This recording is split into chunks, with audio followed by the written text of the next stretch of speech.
The following is a special presentation of Tony Kurre Radio. From hot dogs to cool kitties, this is Darkside of the Pooch. Welcome back to the dark side of the Pooch. He is Dr. Stewart, Rossbridge Animal Hospital. Look at that little eyebrow thing you get going there. Yeah, it's been a while, man, right? Happy summer to you. I hope you're doing fantastic. Always brought to you by Sasquatch Toys and Comics right there, Citation Lane. And beautiful Homewood. I went down there. I actually go down there almost every single week to check out over 300,000 comics. He's actually in the process of wanting to purchase some of my collectibles myself. I've got a bunch of autographed stuff. I'm 60 years old. I'm like, what am I going to do with this stuff? I was going to open a bar one day. I don't think that's going to happen. So who knows? You may see some of Tony Kurre stuff down there as well. Sasquatch Toys and Comics down there on Citation Lane. Dr. Reb, how are you, my friend? What's been going on?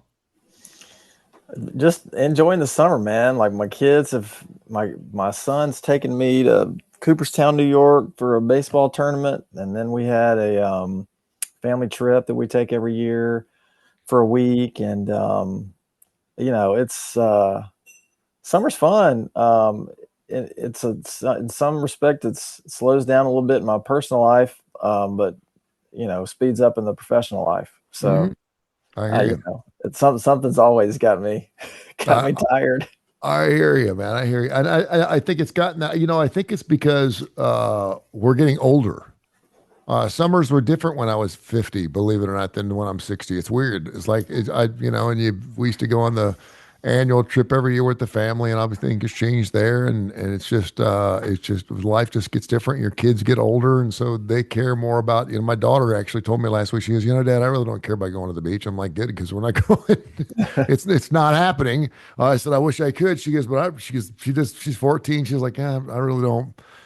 So she ended up going down with a friend of hers down to the beach this week. And so she's happy. And my other son's in college and he's kind of past that point. And so it's just kind of like whatever it is. So you just keep moving right along, but it's all good. So what's been going on there at the shop? You've always got something interesting to talk about. I got a couple of interesting things I want to get into with you when it comes to pet care. 208-0301 RossbridgeVet.com if you want to check out the store. It's fantastic. And of course, so when it comes down to football season, you're looking for anyone to be watching your pets over the holidays. They do a lot of grooming things. They do it all right there at the Rossbridge Animal Hospital. But anything interesting come to the doors the last few months? Well, first of all, on my screen, I like the way that I have our layout. I am very tiny, and you are very, very big. Yes. And so I forget sometimes that my small movements can be seen by you, because like on my end, I can do just about anything with my face, and I can't even tell I'm doing it. So yes. I better watch out, because you're going to call me out on my facial. My eyebrow raises. That's good. I can tell a lot about your facial eyebrow stuff. I like that. That's good. That's good. Yeah. So we had a puppy come in last week, and this is had a rare condition that I hadn't seen in a while. It's called osteomyelitis, and it is basically an inflammatory condition of the bones that can be caused by an infection, and it creates. Like if you have a normal bone, just picture an X-ray. You don't have to be a doctor to know what a bone looks like on an X-ray. Everybody's seen one. Yeah. But so instead of a real smooth line to a bone, it has very rough edges, and it's very proliferative. So let's just say if the bone was supposed to be an inch wide, it could potentially be 3 or 4 inches wide. Hold on. I'm confused. I'm interested in this. What do you mean? You said you lost me at proliferation, and you said a bone could be an inch wide, but it could actually be 3 inches wide. What do you mean? Sounds like something I use on dates, but needless to say, what are you exactly saying here? All right, so it causes a proliferation of the bone itself. Okay. So if the bone is supposed to be, I'm just throwing out numbers. Okay. If the bone is supposed to be an inch wide, yeah. On X-ray and in real life, I mean, it will be basically much wider. It can, 3 inches wide. Gotcha. Okay. And so this is very painful. Yeah. It's painful to the pet, osteomyelitis. So we had a dog that it's hard to it's hard to nail that down. You have to take biopsies and maybe aspirate, do some joint taps and stuff, which the owner did not want to do. So it can be hard to get a confirmed diagnosis. But if you have the signalment and, meaning the age of the dog, the history of the dog, and you also have the symptoms and you have the x-rays that support it, then you can have like, maybe not a confirmed diagnosis, but a suspected diagnosis of that. So that's what we're working with on this dog. And I actually had this happen in my own dog when I was in undergrad. So, it's kind of interesting. I haven't seen a case of it since then. And this was before I was a veterinarian. So it's a rare condition. And it's very painful for the pet. They come in with high fevers. They're not walking well. They're very, they're just very uncomfortable. So you treat it with antibiotics and you treat it with anti-inflammatories, but the x-rays are just, gnarly looking. It's just, it's like the Elephant Man. Really? If you could picture, you've seen the movie Elephant Man, right? Oh, You've yeah. seen that movie? Oh, yeah. Oh, yeah. Yeah. So I think at some point in that movie, I don't know if it is I feel like there's also a nonfiction part. Maybe at the end they showed stuff that was, was really from him. I can't remember. It's been a while since I've seen it. But anyway, at some point they show you a skeleton of what his skeleton was actually like. And that's Michael Jackson bought his skeleton, right? Oh, I think you're right. Yeah. Michael Jackson actually owned that skeleton. Yeah. So like picture that kind of x-ray of, if you've seen the Elephant Man. Wow. That's bizarre. That's kind of crazy. While we're talking about it too, emails, info@tonycurryradio.net. Janice in Birmingham wants to know the latest on the screwworm return.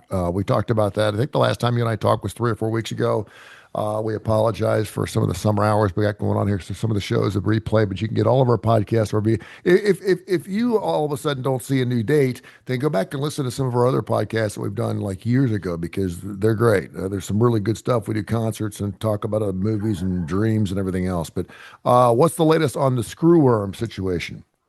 Yeah, they should go back and listen to the ones that we did in the basement, like our very first ones. Oh man. Oh, you know what? You used to come to the house. You were my first podcast. You were my first podcast. Yeah. And you used to come over to the house. It was so fun, man. It was so fun. It was. I was sitting there thinking the other day, I cannot believe that Dr. Josh Claypo used to come over to my house every day between 6 and 8 o'clock. And we did a show every day. And I'm looking back, I look back on that and think, we gave it a fighting shot, man. I mean, things evolve, things change, Yeah, but the screwworm, I'll get back to that. I don't really remember where we left off with that, but one interesting thing, I really haven't had much come across, because I'm a USDA certified veterinarian, and a lot of veterinarians are. I think it's a requirement, at least in Auburn, it's a requirement when you graduate, and all that means is that you are certified to, if the need arises, you can perform like governmental tasks. Like, if there was a widespread outbreak of some disease that animals had that could affect people, they could call you into action if you were willing to do it, But so every 3 years you have to re-up your certification. And one benefit to having the certification is that you can write international health certificates. So that just means that if a pet is going abroad, you can do the exam and you can do the paperwork and all that stuff so that they're certified to go to a foreign country and, come back. So anyway, since I'm a USDA certified or accredited veterinarian, I get emails about all this screwworm stuff. And I haven't gotten one in a while. The last one I got, and I can't remember if we talked about it on air or not. I don't think we did. But there's a really interesting treatment for animals with screwworm. And it's the same treatment that we use for dogs and cats that have like an acute flea infestation. Okay. It's a medication called Capstar, and it's just a single pill. And it will kill fleas, any flea that's on the body, and continue to kill them for a short period of time. It's basically a treatment for a single day. Mm-hmm. But it's really interesting when I saw that in the email, and I thought, oh my gosh, like something as simple as Capstar, which has been Wow. around forever. Yeah. It's just an anti-flea medication. It's been around forever, and it can treat screwworm. It's super simple. It's a really easy and effective treatment. It's just a tablet that you give them. So so it kills it and it's done for the day. Like on fleas, it's a 1 day thing. The On screwworm fleas, one.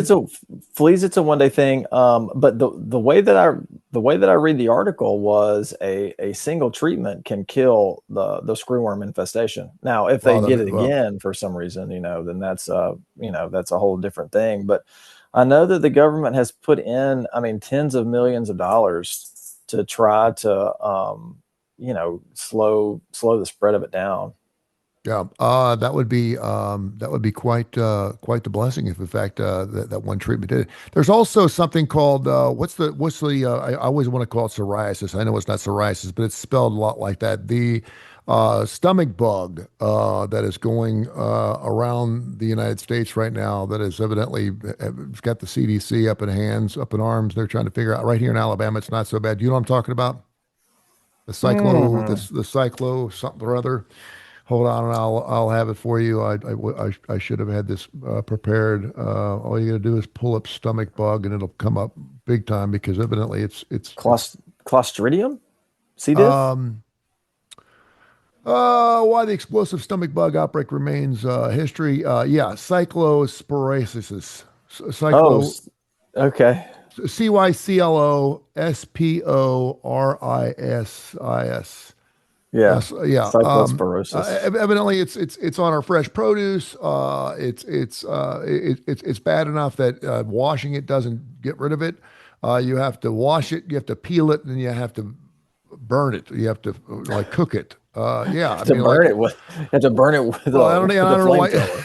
I don't know why you'd want to eat that way, but normally when you have something like that, you just wash the fruit or wash it real good and it's good. In this particular case, that's not good enough. You have to wash it, you have to peel it, and you also have to cook it in order to eat it. And I'm like, well, why would I want to eat, I guess vegetables you would do that with. You don't eat raw vegetables, but fruits, I don't even know why you'd want to cook something like unless you're making an apple pie or something like that. But I did have several people want to know it's a severe stomach bug. It is something that can be treated with an antibiotic, but it's also something that the longer and the thing is it takes a long time for it to process. So usually it's something that where you may have it for like weeks on end or months, and then it can eventually end up killing you. But we've had several people want to know if that had anything to do with animals. Does it have anything to do with animal? Can animals get this thing? Well, people always want to talk about types of diseases that can go between animals and humans. Do you know anything about that? I don't. Hold on. Let me. Now it might be. It could potentially go by a different name. So let me see. Spell it. CLOSTR. Yeah. CY. CY. CLOSPORIASIS.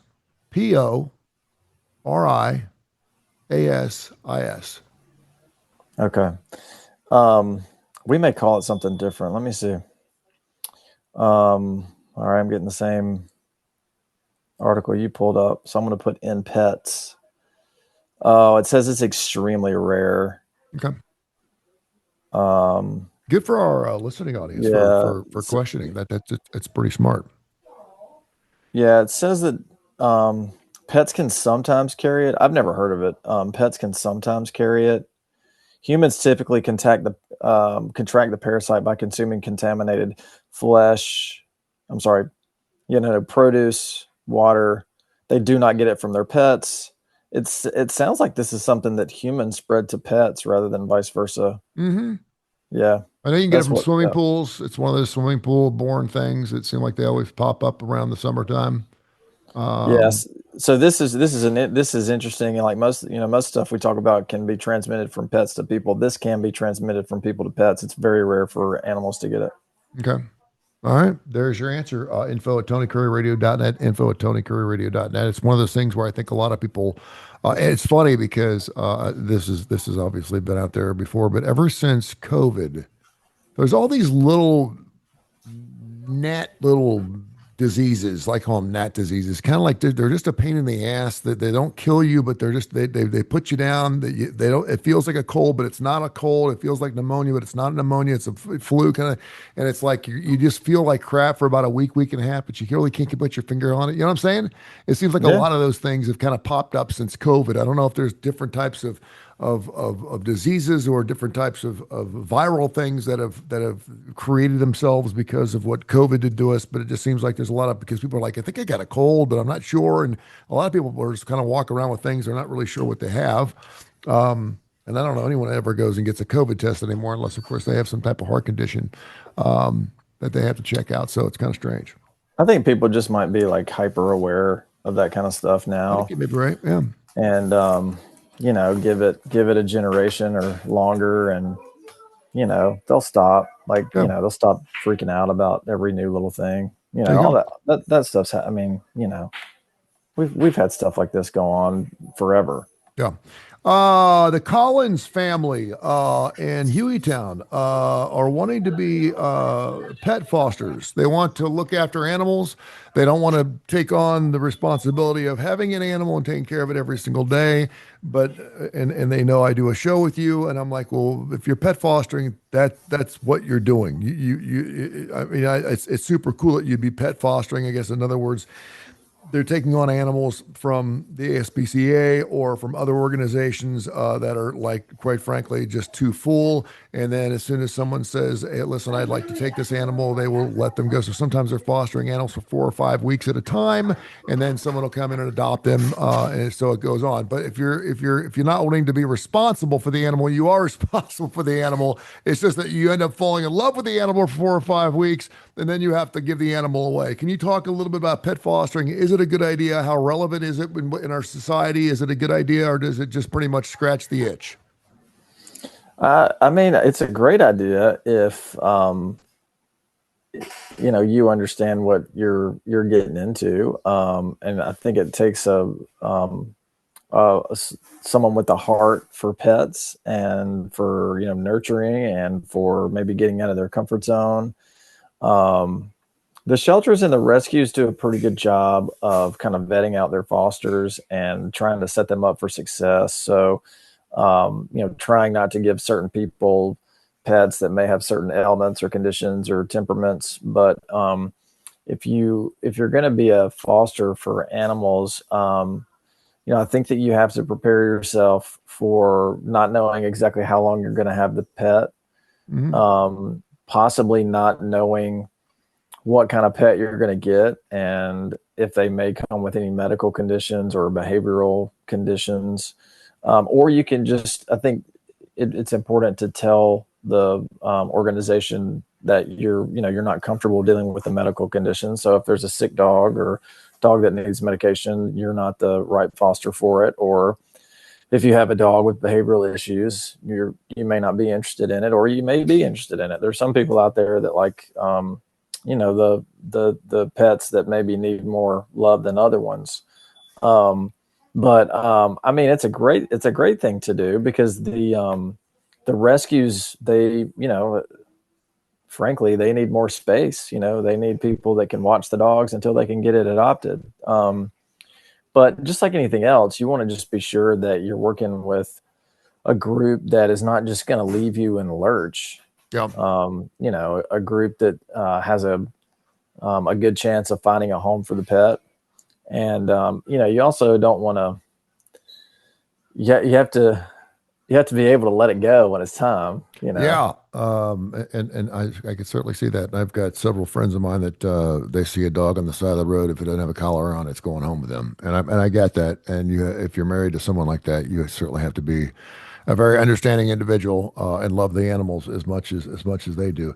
I got a couple of emails here, and it's funny because I've seen the commercials too. If you watch the Discovery Channel, I watch the History Channel, Discovery Channel a lot. They've got some great shows on right now because of America celebrating our 250th birthday, and so they've got all these World War II documentaries and things like that. But there's this commercial with Eric McCormick for the ASPCA. About dogs and cats, and every time the commercial comes on, it will absolutely rip your heart out. The the tape is really slow, and so whenever you show an animal in slow motion, it looks. It could be the happiest animal in the world, but it always looks sad. I think there's a horse that's emaciated. It looks like it's about ready to die on the commercials, and it talks about feeding or putting food in the bowl, and I think it's 17 cents a day or something like that. And all of a sudden, I've seen these commercials really crop up a lot just in the last 3 or 4 months. And a couple of people, Tammy and Peggy specifically, have written several things. They're like, why all of a sudden are these commercials coming up? Is there a time of the year when we have more animals that are available? Is the ASPCA normally having a difficult time, more of a difficult time in the summertime? Can you explain a little bit about that? And then they always go, we're so desperate need. We need 3,000 donors now. And of course, then you get the new plush toy or whatever it is, which is fine. Whatever it takes for it to work. But how much need is there? I mean, I think there's need everywhere. Mainly still because of the influx of pets from humane societies, because of dogs that were acquired several years ago, during COVID. So, I mean, I think maybe that's starting to die down a little bit, but, even 3 years after COVID, I mean, the shelters were swamped with people with animals that were relinquished because people got them during COVID, and they didn't get them because they wanted an animal. They got them because they just wanted something to do. Yeah. So, I mean, that's 6 years ago now, really. So, I mean, as far as the ASPCA is concerned, I'm really not sure. I mean, I know that they're like any other organization, and they try to do their best, and it's going to require people to pitch in and give some donations and things like that. I don't think that they're any different than, any other organization that tries to help animals, like a humane society. And man, goodness knows every humane society on the planet is always trying to raise funds. So ASPCA is no different. Yeah. Yeah. And I guess, as long as they can get the commercials on national television, you got Eric McCormick, who obviously is a pretty well-known guy and believes in their mission. So knock yourself that. That's really, really good. All right. I see more of the celebrity dog food commercials now than I do ASPCA. I saw the Burt Ward commercial last night for he's sitting there with the 12 dogs, and one's 27 years old. And I'm like, have you seen it? Have you seen the Batman commercial? I've seen that one, but the one that I see more often is Katherine Heigl. Yeah, I've seen that she one as was well. on, I guess Grey's Anatomy was maybe her like breakthrough, and then she had like a few kind of rom-coms, and now she's got a dog food that's gonna. She's doing a tampon commercial as well. Okay, yeah, because she played a doctor on TV. Yeah. She's going to make your dog, have the shiniest coat, the healthiest bowel movements, and give it that puppy energy until it's 45 years old. Why don't we just take the animals we have right now and just do the best we can with those animals and just, let it go. Just let it go from that standpoint. Todd in Birmingham wants to know, give me your ideas. Ask Dr. Rab Stewart, what's his idea on the summer concert series so far? Seems like it's been really slow and boring. He knows we talk about concerts on this show. I just don't. I know AC/DC is coming to Atlanta in August. I'm looking forward to that show. Nothing against Jay Wilson, those fine friends out there at Live Nation, but there's just nothing going on. There's just no good shows. Down. It really is. I don't. Thumbs down. Yeah. What's going on? I don't know. I don't know if. Well, I do know. I think I do know. Maybe I do. So if you and you can help me understand if I have this correct. Okay. A few months ago, Jelly Roll played at Coca-Cola, but him and another dude who I can never remember his name. Another like guy that was like kind of a hip hop dude, and now he's trying to kind of transition into country. They were supposed to play Protective, the two of them. Do you know what I'm talking about? Yeah. But I can't remember the other guy's name. Yeah. I can't. We're so old. We're so old. I know. And then you're going to ask me, hold on, because I know exactly what you're talking about. But so they were supposed to play Protective. and Protective ended up not happening. Post Malone. Post Malone. Yeah. Thank you. Yeah. I kept wanting to say Hardy. I knew that one right. Post Malone, And so they were supposed to play Protective. It didn't happen. Then just Jelly Roll plays Coca-Cola. And I mean, it's kind of like what we were talking about before the shows, before we hit the go button on the show is, the economy is starting to affect people. Yeah. And I wonder if some of these artists maybe are skipping like mid-market cities because they're not getting the ticket sales that they did. Yeah, it could be. That was, by the way, the big ass concert, or the big ass stadium concert, and then it turned it was the big ass stadium concert. They turned it into the little ass shed tour. Yeah. is what they did.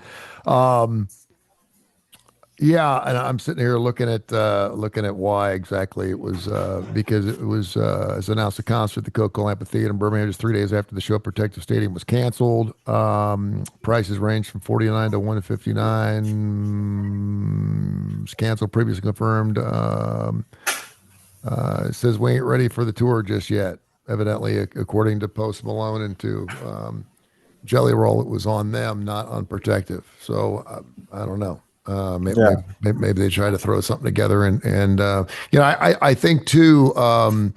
It's funny because we've talked a lot of COVID during the show. It just killed so many people because so many people couldn't go see live music for 2.5 years, and I think a lot of bands that thought, well, it's fine, realize that that's where they make their money. Their money is not being made off new records. It's not being made off of streaming services. It's made off the concert tour. And so they realized they had to get back out. And I think there was just a big kumbaya of everyone just having to, just wanted to get out and play. James Taylor's playing a show every week, and Stevie Nicks is out. She's out at 70. She's playing. Ringo Starr's. And so they all did that. And now it's kind of chilling back out again a little bit. I think it's kind of that, and people are just older. Ozzy Osbourne's dead. I mean, there's some people that were supposed to have concerts and they just wrote it up and said, the hell with it. And I wonder too, like some of this, I'm just, everyone says that at some point in your life, you stop looking for new music and you just listen to the stuff that you've always listened to. And, I'm trying not to be the get off my lawn old man. You can, but I wonder if these new artists, I wonder if I'm so out of touch, or if I'm correct in my assumption that there are so many solo artists now, and there are so few groups and bands. Can new artists, can they translate what they do live? Can it translate? I don't know. That's a great point. And it's so funny you bring that up. There is a gentleman named Alec Benjamin, who is known as a Indio. I forget how they exactly describe him. Indio rap, hip hop, kind of a mellow artist. It's a guy you may hear on Magic 96, but he raps and rhymes. It's relatively clean music. My special needs son fell into his lap and just absolutely loves this guy. And I mean, so I hear his music and I'm like, who are you listening to? And so we have listened to every Alec Benjamin song possible. He's got 4 albums out. He's got another one coming out later on this year called AB5. And he hasn't had a hit record yet, but he's big out of Tempe, Arizona, and he does evidently really well in Europe. And so I've kind of looked into it, and I told him, hey, when he comes to town, we'll go see a concert. But here's a guy who is just him. He doesn't have a band. I've seen concert videos of him, and obviously it takes a lot to put a show on, and you got to sell a lot of tickets. I don't think we're in a situation anymore where concert promoters are willing to put shows on unless they know they're going to nearly sell out. Period. And I think that hurts some people. We had Rod Stewart like 4 or 5 years ago that was supposed to play here and had to cancel. Elton John had to cancel here once because they said he was sick. It was because they couldn't sell tickets. Can you imagine that now? Elton John couldn't sell tickets in Birmingham. I mean, the other thing, like, I mean, you just look around, like, I just wonder what kind of market we are. And you have all these corporate dollars. You have these, like you have the amphitheater, but like there are so many good artists that they can't fill that thing up. Yeah. They just can't. And then there used to be so many good shows at Iron City. I've seen so many great shows at Iron City, and now Iron City can't sniff a good act to come there. Yeah. And I've seen Cheap Trick. I've seen some great shows. yeah, and so now Avondale is getting a lot of those artists that I think went to Iron City, but Avondale's even a bigger venue than Iron City. And so I just wonder if some of these artists are getting just lost in the shuffle. But I also just wonder about the pipeline too, because I've a lot, like, my oldest is he'll be 13 this weekend, and everyone he likes is a solo artist. There's no groups, and my nephews who are 17, 15, they're the same way. Like I'll like, what do you listen to? They'll turn it on, and I just, a solo act. I don't know. It might be tough for them to put a show on the road that people want to see, unless they're at a concert hall or something where they're doing a solo thing or even an acoustic kind of show. I mean, they could play the Lyric, they could play Alabama Theater, but they're like, to play Coca-Cola, forget it. No, they can't. If Elton, but look at Taylor Hicks, right? I mean, he's not playing the Coca-Cola Amphitheater. I mean, he plays the Lyric. Of course, he has a financial interest in that. Alabama Theater, some of the smaller type shows. But I just look at the schedule. Alabama, Earth, Wind, and Fire is playing at the Coca-Cola Amphitheater. Wu-Tang Clan, Tim McGraw, Weird Al Yankovic. Yeah, I'm just like, I would have thought maybe the second year, once they got their feet under them, I really thought that. But again, I just don't think there's that many bands that are touring right now. And what's something else too is, we're sitting there looking at the Sphere out in Las Vegas. We got bands that are, actually playing concerts just to play that venue. I think maybe we gotten oversaturated too. I think a lot of people realize that the only way they're going to make a living is to be on the road. And I quite frankly don't think we can afford tickets anymore. Hell, you and I used to go to a concert every week. I never paid for a concert tickets the first 25 years I was here, and I was sitting front row. My AC/DC tickets are going to be $750 a piece. And I want to go and have a good time. And I'm thinking to myself, so as opposed to going to concerts every week, and obviously you're probably in just a slightly different financial dichotomy than I am. You can go see Fish concerts around the country if you can, but I mean, you're not going out and seeing 10 or 15 shows a year anymore. Now people are going to one or two concerts and they're blowing the doors out. They're making it one of the best concerts they possibly can go to. And they're calling I've got kids now. I've got kids now, and I can't. My financial interests are like, it's kind of like I got to do the stuff that my kids want to do. I got to pay for baseball and gymnastics and dance and all the stuff that they want to do. But if you look at those artists that you just named, they're going to Coca-Cola. The demographic, the average age for those shows, listen to everyone you just named. Weird Al. Okay. Earth, Wind, and Fire, Wu-Tang Clan. I mean, they're bands that used to be big for us. Right. So they're trying to cater to people that are 50, 60, 70 years old that have disposable income. Exactly. They're not bringing in acts that people that are 20, 25, 30 want to go see. And, I think maybe this may be something too has been setting up for quite some time, because if you remember when we first came to town in '88, there was no reason to have a classic rock concert in Birmingham for about 10 years because there was no classic rock station to promote it. And then when we came in town, I remember thinking to myself, I hated Oak Mountain because I was so tired of being out there every week. It was a different show, and they were great shows. Joe Cocker, Eric Clapton. I mean, Robert Plant played out there.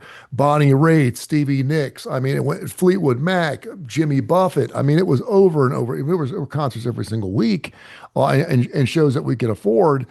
And I think there towards the end, it just seemed like it got so. I think country has really taken over a lot of our musical genres. It's almost impossible to get away from. And I'm not to say that if you're not into country music, then you can't go see a concert.